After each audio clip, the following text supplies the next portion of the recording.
Today is January 18th, and we're having a second storm start to drop its snow. Even though we're cleared out from yesterday's storm, we're going to get 3 to 5 inches today. So I'm not so sure if this is a good day for Steve to come start the project. It's going to be slippery on that plywood there on the top of those pallets. We'll see though. I don't want to put him in any peril, but if he wants to get started, I'll help him unload and get stuff on the porch, get the heater on, and make it comfortable.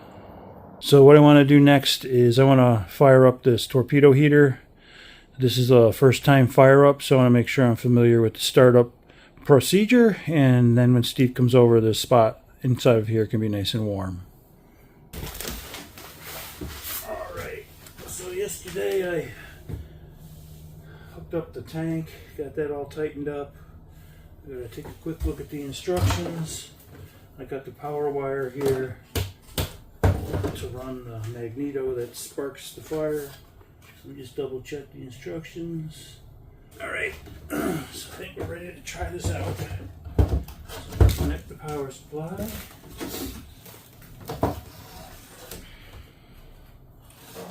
Should start making a snapping noise when I'm ready to go here.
So here's an update. Today's July 22nd, and we've had a series of small snowstorms. I've worked to keep the workspace clear for the porch, but it's been cold, wet, and my carpenter friend, he has other jobs he's working in between on this one. The last thing we want to do is have wet materials put on the porch and have some road salt leach down into the bluestone area and discolor it. So we told him just take his time, wait till the weather and the conditions are good for what the work he needs to do. In the meantime, we're keeping the area clear, and we have a torpedo heater in there to warm it up. I started it up a couple days ago. It took 15 minutes to go from 40 degrees up to 80, so we can get the workspace nice and warm for him.